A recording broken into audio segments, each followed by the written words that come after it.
ti purellerete strani. Anemare la bangere. Desabarente kera. Dearamare tangere dama. Yani.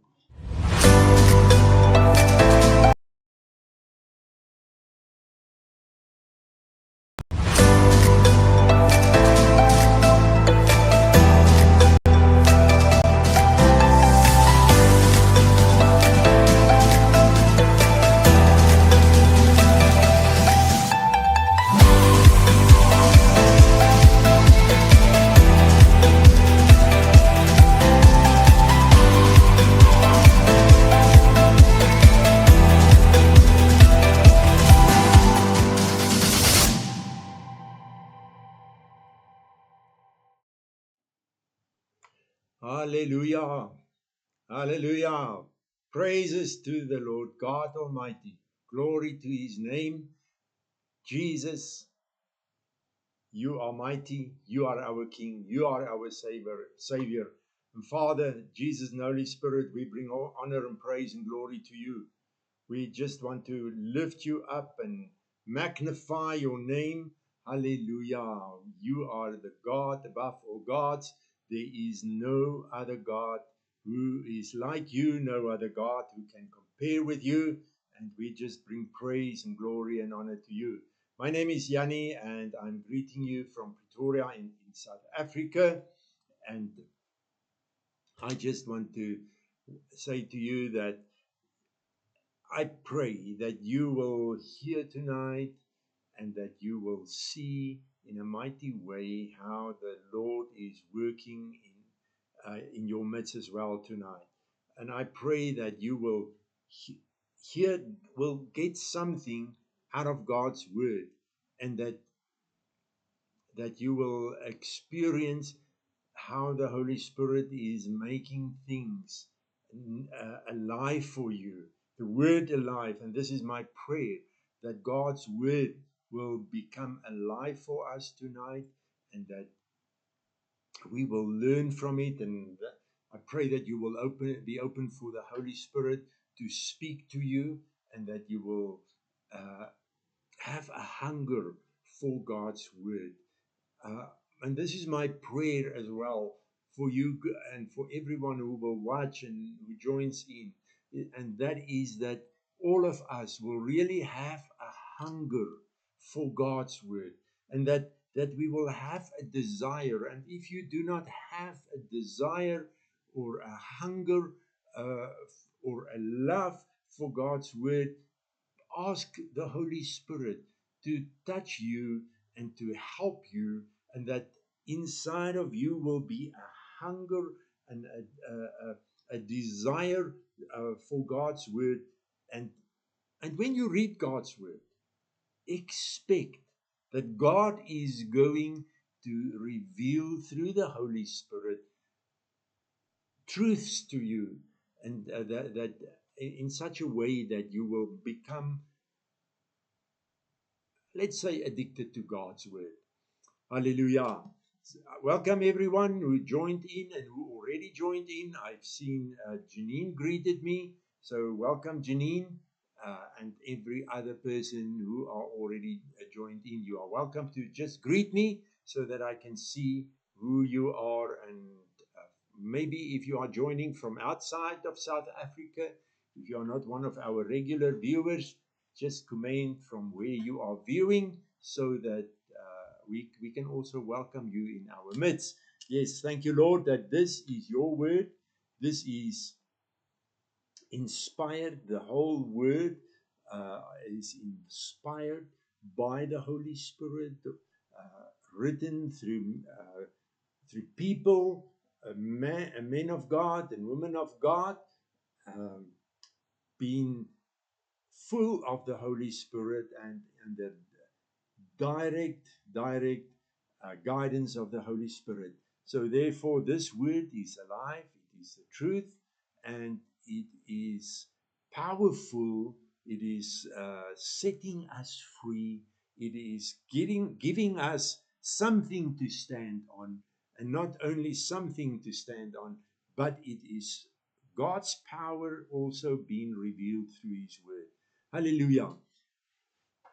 Tonight, we are, or the past couple of weeks, we talked about the new covenant that is more glorious than the old covenant, than the law of Moses.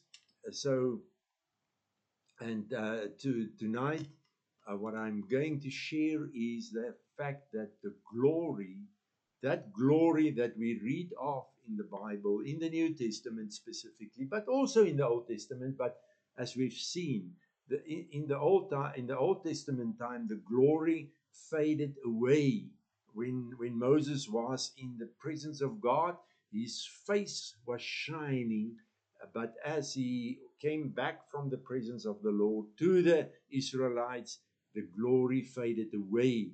But in the New Testament and in the dispensation of the Holy Spirit, where we are in now, the glory is not fading away. The glory is there. It is actually a growing glory. It is not something that is disappearing, fading away, and so on. And tonight I want to share with you that the glory is yours already. It is in you. You too, you too, you too have the glory of God in you. If you are born again, spirit filled, yes, the glory is yours. And I have, I think it was last week that we look at the life of Peter, where he was baptized with the Holy Spirit, and after the change that came into his life, and we looked at his life in the book of Acts, all the things that happened, all the miracles, all the glory that was revealed through Peter after being baptized with the Holy Spirit. And then I went on Monday morning, I decided, okay, let me read the two letters of Peter written by Peter, First Peter and Second Peter, and then I saw there again, and that is what I want to share in First Peter 1, starting in verse 1. Peter is saying the following, and I want you to realize today that the glory is yours, and you will see the glory, the gifts, everything is yours already. As we have said before, you are being blessed already. Peter, an apostle of Jesus Christ, to the elect exiles of the dispersion scattered um, abroad in Pontus, Galatia, Cappadocia, Asia, and Bithynia. So Peter was writing a letter to the people not in Israel, but those who were scattered after Jesus went to back to the Father, and after the disciples were baptized with the Holy Spirit, and we know that they were then persecuted, and many of them flee to different countries. So Peter was writing to them, and then he said to them, and this applies to you and to me. So when Peter is when I read here, see that this message of Peter, see it is for you as well. So I invite you to what is written here, that you will accept it and take it tonight, that it is yours. Or today, let me rather say today, because some people will watch this during the day as well. So Peter has written to the exiles who were chosen and foreknown by God the Father and consecrated by the Spirit to be obedient to Jesus Christ and to be sprinkled with blood. May grace and peace be given to you in increasing abundance. And in brackets in the Amplified, it is written that spiritual peace to be realized in and through Christ, freedom from fears. agitating passions and moral conflicts. So through Jesus Christ, and though in Jesus there is grace and peace. Verse 3, praised be to God, to the God and Father of our Lord Jesus Christ, the Messiah. By his boundless mercy, we have been born again to an ever living hope through the resurrection of Jesus Christ from the dead. So, what we live now, after being born again, after being receiving Jesus as a Savior, it is an ever living hope. It is not a hope that is sort of disappearing, or what we look at, what we live for, is not something that is unsure, but it is an ever living hope through the resurrection of Jesus from the dead. So it is an everlasting. Um, Verse 5, who are being guarded by God's power through faith, till you fully inherit that final salvation that is ready to be revealed in the last time. So, some of the other, verse 4, sorry, I have skipped verse 4. Born anew into an inheritance. Apologies for that. After verse 3 comes verse 4. Let me read verse 3 again. Praised be the God and Father of our Lord Jesus Christ. So we praise him tonight. By his boundless mercy, we have been born again to an ever living hope through the resurrection of Jesus Christ from the dead. Born anew, born again, born anew into an inheritance which is beyond. Hear that. Hear that. Our inheritance is beyond the reach of change and decay, imperishable, unsullied, and unfading, reserved in heaven for you. Another translation says, it is an inheritance that can never perish, spoil, or fade. What we received is something that is beyond. And this is written or has been said in the Amplified in such a wonderful way. It is beyond the reach of change and decay. So what we already received when we became born again, is beyond the reach of decay. So doesn't matter what is being done, what attempts there are from whoever. The inheritance that you and I receive by being born again is beyond the reach of change and decay, unsullied and unfading, reserved in heaven for you. Now you may immediately say or think, and there may be people who will say, yeah, but read there what is written, reserved in heaven for you. And maybe you will say, but we are on our way to heaven. We are on our way to heaven. We became born again so that we could go to heaven. So this inheritance, no, my friend, you are in error. This is in heaven. This is for one day. One day when we die, then we will receive this inheritance. It is in heaven. My friends, I also thought that for many, many, many years, that I thought and lived, and my spiritual life was being focused at one day. And there were so many, many, many, many teachings going around, so many songs that people sung in the churches for many, many decades and even maybe ages. One day when we go to heaven.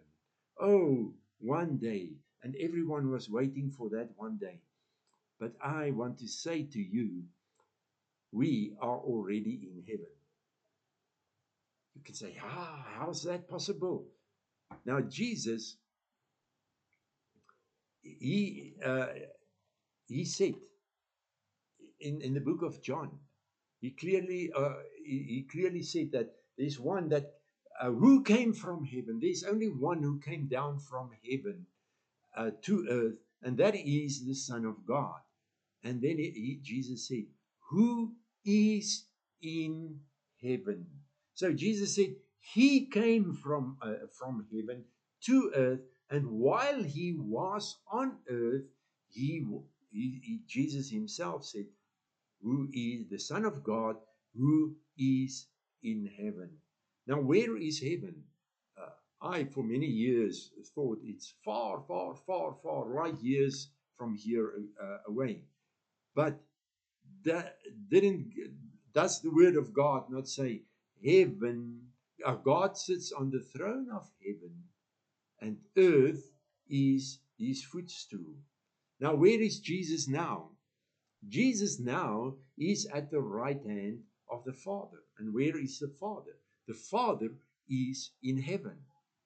But if we read what Paul has written in the book of Ephesians, Ephesians chapter 2, and we are going to look at it later, but I just want to mention it now for those of you who may at this time think in your mind, but here in the Bible it is written, it is reserved in heaven, the inheritance.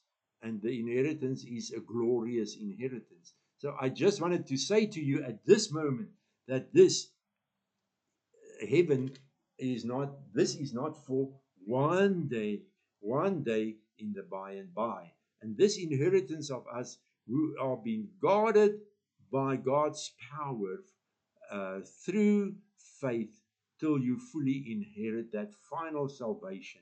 The final salvation is when Jesus comes back. That is the final salvation. Then the devil is being put in hell forever, and and uh, um, and we are with Jesus forever. But now, at the moment, the inheritance is being guarded for us in heaven, or is in heaven, and the final one is coming for us. But we will go to Ephesians 2 just now. But let us just go turn the page, turn to verse 23 and to 25 of First Peter 1 as well. And hello, Elsa, who greeted me now, and every other person who joined in. Ephesians 1 Peter 1 from verse 23. You have been regenerated, that is, being born again, not from a mortal origin, a seed or a sperm. Because when we were physically, you and I physically, this body, we originated from a sperm, and which is mortal. So now Peter said, you have been regenerated, born again, not from a mortal origin, but from one that is immortal, by the ever living and lasting word of God. So that is why in the beginning, I also said that we must really get a hunger for God's word, and we must spend time in God's word, because the word of God is everlasting, it's ever living, and the word of God is true forever.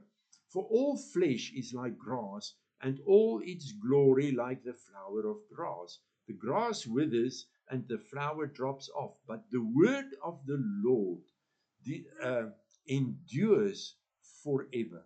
And this word is the good news which was preached to you. So the good news, the Word of God. Uh, and what we have, what we are born again from, is immortal. It is not something that goes down. It is not something that, as we've seen in Ephesians 1 Peter 1 verse 4, where it is written that it is beyond the reach of going down, beyond the reach of decay. But let us go to Second Peter 1, and you who followed me now for a couple of months or years will know that this Second Peter 1 I have mentioned many times in the past. And I pray that as you will listen to it, even though, and this is really what I pray at this moment, even though you have heard this verse many times through coming out of my mouth, or reading it yourself, or listening to other pastors, preachers, I pray that at this very moment, that when I read this, I pray that something new, excuse me, that something new will be opened for you. I pray that something new that you will see something new there, which you will use, and that you will apply in your spiritual life for your benefit. So Peter says the following: may grace and peace, and again, I want to read the brackets, which is perfect well-being, all necessary good, all spiritual prosperity, and freedom from fears and agitating passions and moral conflicts, be multiplied to you in the full, personal, precise, and correct knowledge of God and of Jesus our Lord. Now, let us just stop here for a moment. May it be multiplied. It may sound that we receive something, the grace and peace, we receive it, and now it must be multiplied. But how I see it and how I understand the word of God is, we receive grace and peace, we receive the fullness, but in Second Corinthians, we read that there are things that eyes have not seen and ears have not heard, which God has put away for us. And the more we learn about God, the more we grow spiritually, the more we spend time in God's Word, the more we will discover the grace and the peace that's been given to us. It will be multiplied to us. So what we read, what we discover, that is the multiplication. We have it already, but the grace and the peace through the knowledge of God, through the knowledge of God, will be multiplied. So we will just have a multiplication of knowing, realizing, discovering what is already been given to us. Uh, verse 3, for his divine power has bestowed among us all things. And I have marked the all things very clearly. I have encircled it, all things that are requisite and suited to life and godliness, through the full and personal knowledge of Him who called us by and to His own glory and excellence. So, His divine power has given us all things. Now, we will see, and I will read it, that we have the glory. I will read it out of God's word. So we have received the glory. We have received all things, and we will now look at what Paul said in Ephesians 1. So everything that you and I need in our life as being born again, as being co-workers of God, as being people filled with the Holy Spirit, everything we need has been given to us already. And I say it loud and clear, that includes the glory of God. Let me read verse 3 just once again. For his divine power has bestowed upon us all things that are requisite and suited to life and godliness through the full knowledge of him who called us by and to his own glory and excellence. So here comes up the word glory again. So we receive the glory and we are called to and by his will for his own glory. So God, the more the glory of God is being revealed in and through us, the more God will receive glory as well. Verse 4, by means of these, he has bestowed on us his precious and exceedingly great promises, so that through them you may escape by flight from the moral decay, the rottenness, the corruption that is in the world because of covetousness, lust, and greed, and become sharers of the divine nature. So the divine nature, God's nature, the Father's nature, Jesus' nature, the Holy Spirit's nature has glory in it. And the more we know God better, and again, what I said in the beginning about God's word, through God's word, that is one of the ways that how God is revealing himself to us. Yes, we will know. It is important that we will also know God through personal, intimate fellowship, but also his word. So the more we will know God, the more grace and peace will be multiplied to us. We will just experience how grace and peace is growing more, and we will discover what God has given us. And in verse 4, he's talking about precious, exceedingly great promises. Those promises in God's word, that is yours. And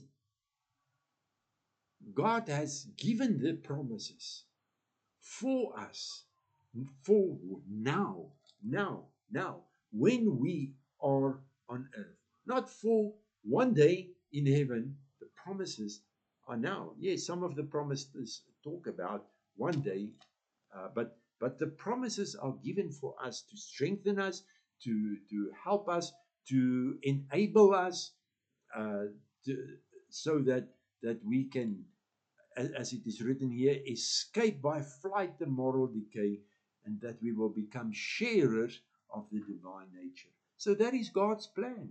And we have read it previously in Romans 8, verse 29, that God has, before the foundation of the earth, he has already called us and he has predestined us to be transformed into the image of Jesus here while we are on earth. Not one day in heaven, but here on earth. And Jesus, he had glory. Go and read the Bible. Go and see what he has done. Go and see how the glory of God was on Jesus. So God has predestined us that we will be transformed into the image of Jesus, and that we will become sharers or partakers of the divine nature of God. Let's go from to verse 8. For as these qualities are yours and increasingly abound in you, they will keep you from being idle and unfruitful unto the full personal knowledge of the Lord Jesus Christ. For whoever lacks these qualities is blind, short-sighted, seeing only what is near him, and has become oblivious to the fact that he was cleansed from his old sins. Because of this, brethren and sisters, be all the more solicitous and eager to make sure your calling and election. For if you do this, you will never stumble or fall.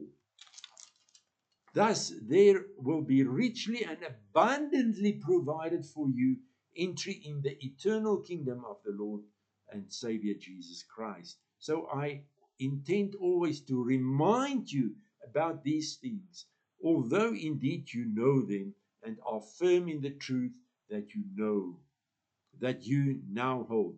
I think it right, as long as I am in this tabernacle, tent body, to stir you up by the way of remembrance. So therefore, um,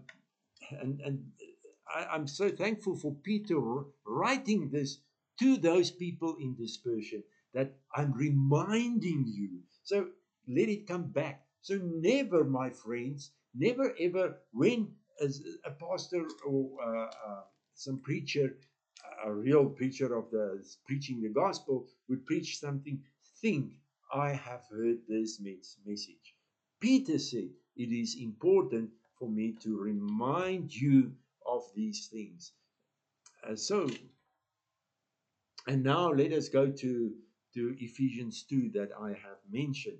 Ephesians 2, Paul has written the following, and Ephesians 1, sorry, not Ephesians 2, Ephesians 1.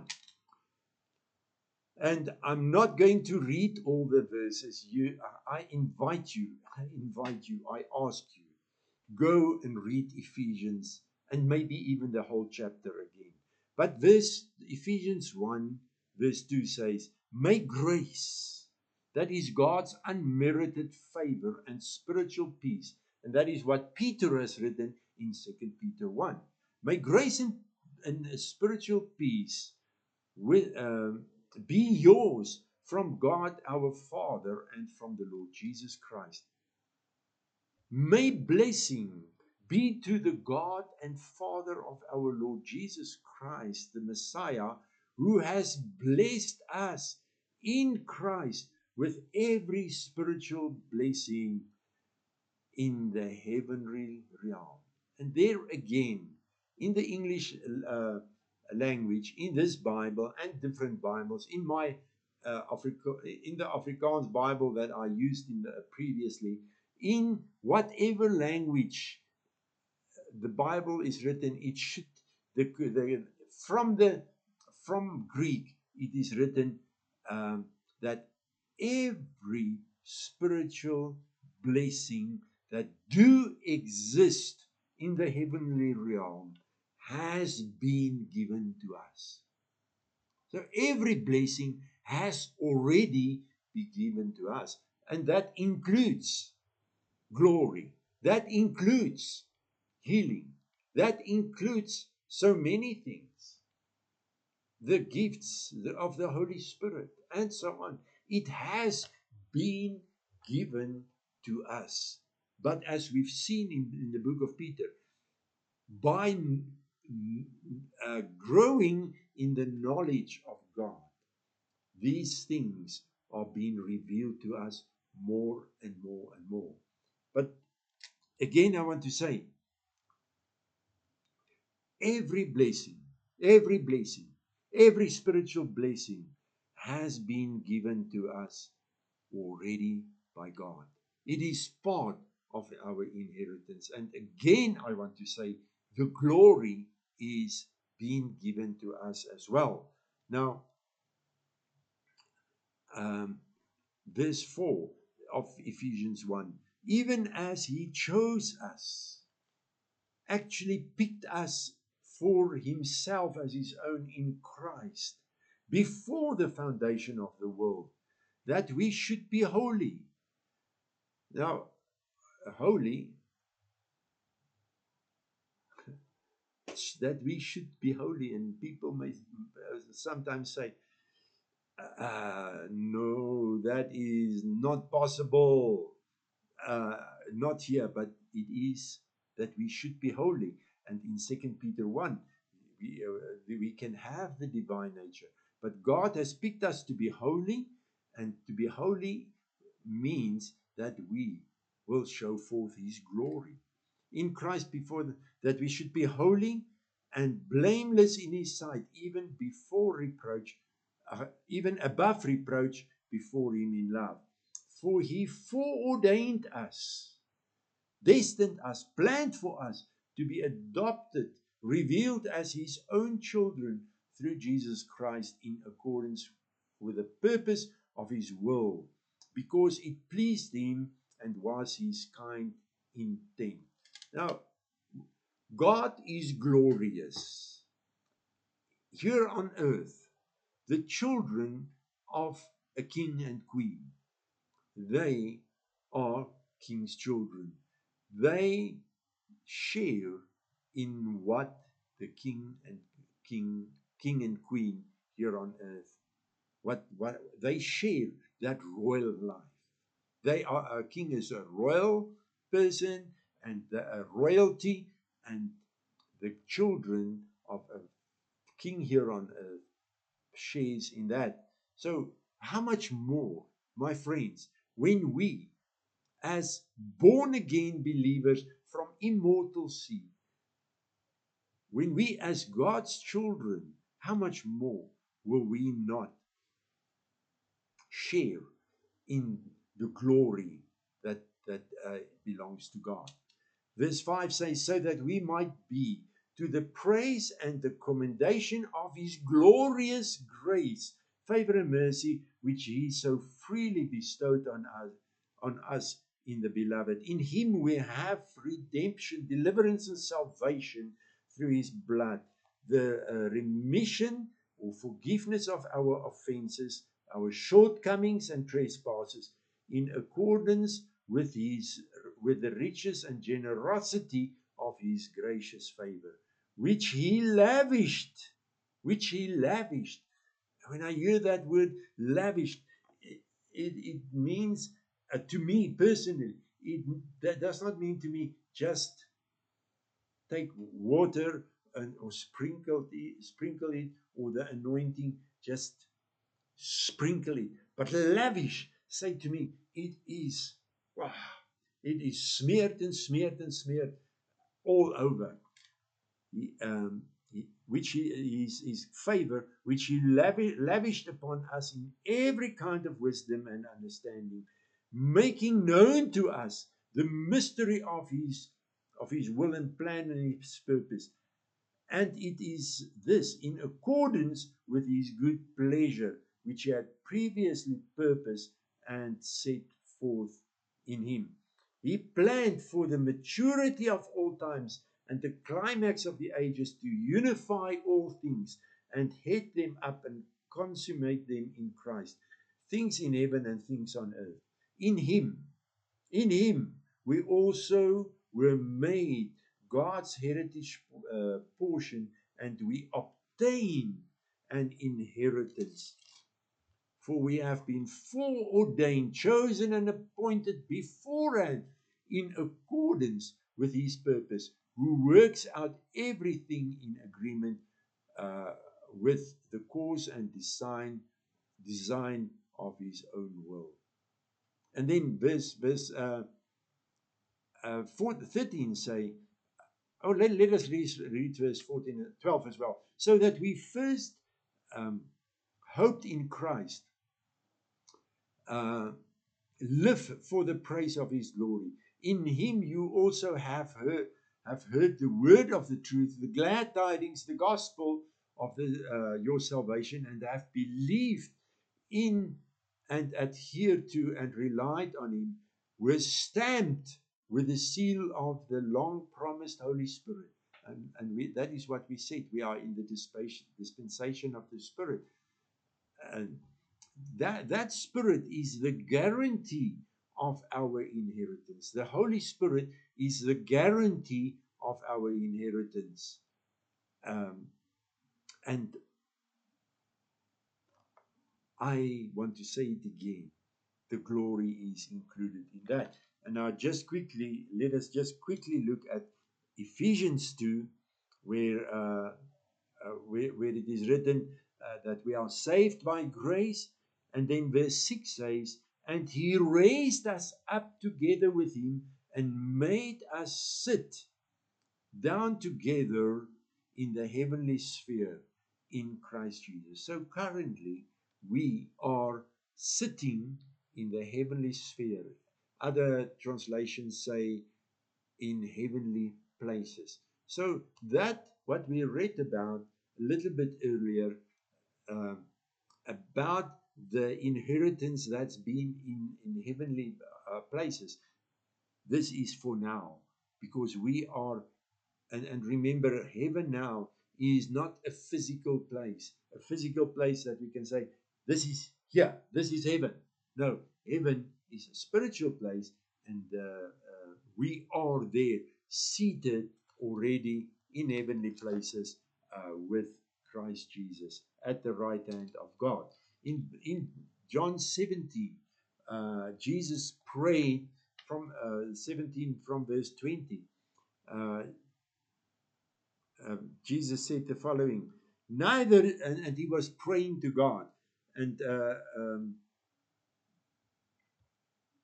praying for the disciples, praying for us.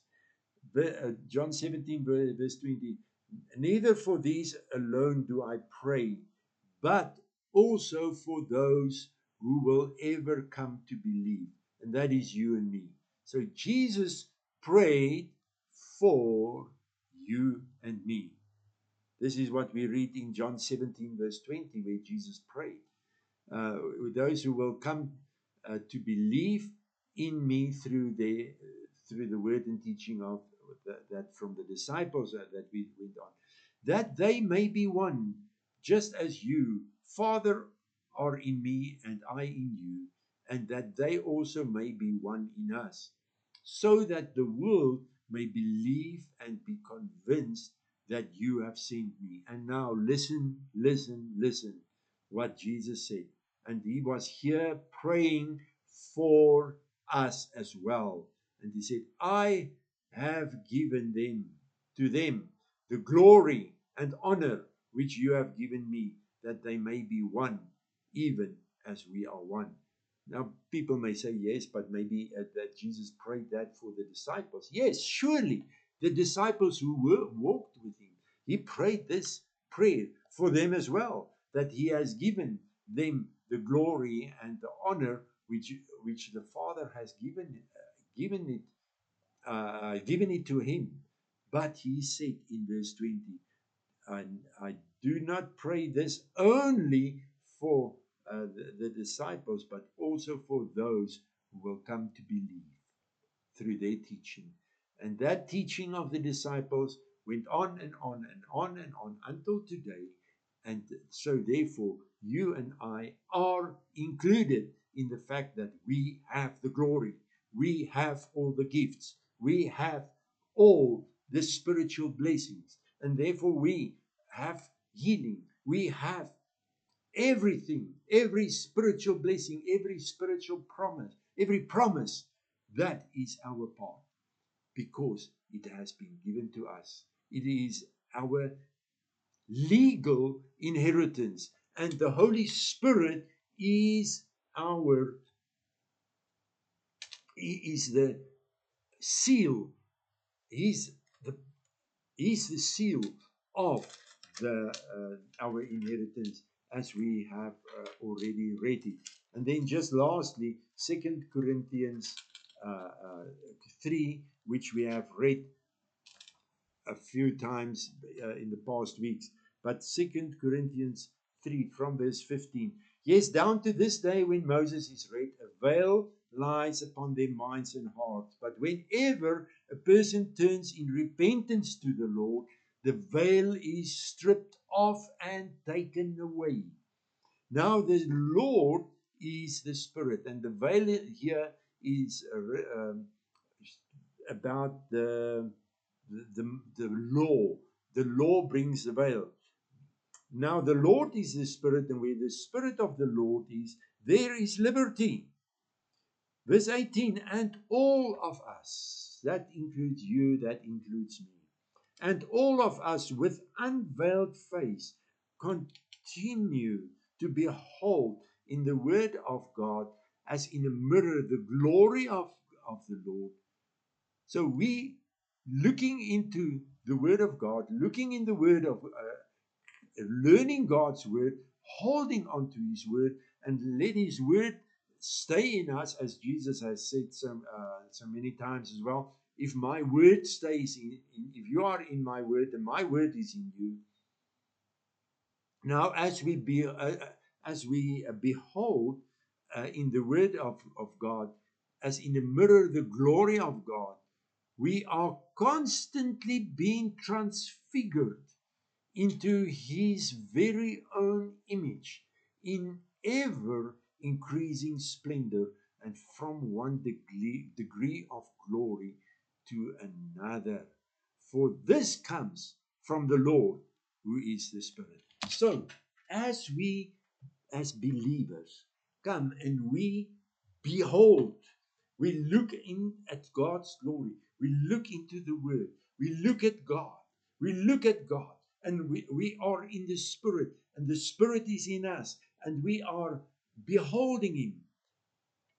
We behold His glory.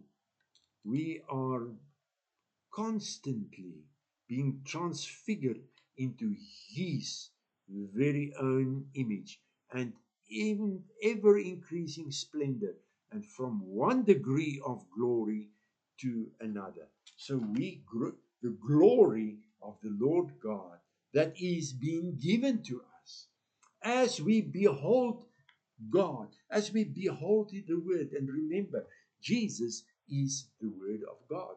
Jesus is the word that became flesh. This is what John said.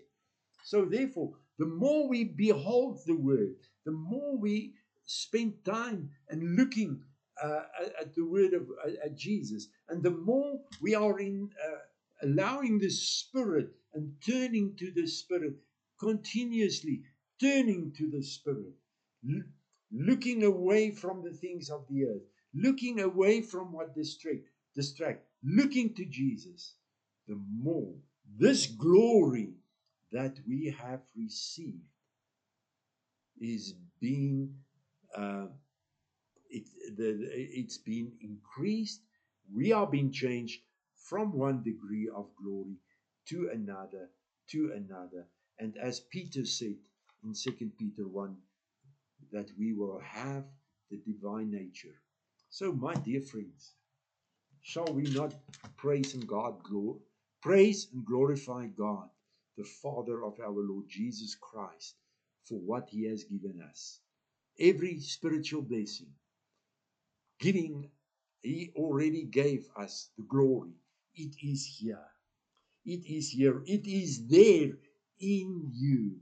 Every spiritual blessing has been given to you. It is your portion. It is your portion, your legal portion. And therefore, rejoice. Discover it. Discover it. Realize it, that it is yours. Discover it more and more by turning to the Spirit, looking at the Spirit. As Paul said in 2 Corinthians 3, by turning to the Lord who is the Spirit, by beholding the Word, looking at Jesus, taking God's Word, eating God's Word, spending time in God's Word, meditating on God's Word, and we will be changed from one glory to another. That's what is here already, will become our portion. Hallelujah. Praises to the Lord God Almighty. My friends, on Tuesday, we will have prayer ministry again, and we will have communion together. At the prayer ministry starts at 7 p.m. on Tuesday. That is South African time, 7 p.m. Central African time. And at 7:30 p.m. we will have communion. So I invite you that you will take part, that you will be ready, and that you will pray with us. And I will share with you as well how God worked in powerful ways also this past week with a prayer ministry. So thank you for watching. Thank you for listening. And I really trust that you have received something something new, that something was broken open for you. And I pray that you will grow in what's been given to you. Hallelujah. Thank you for watching. Praises be to our God, Father of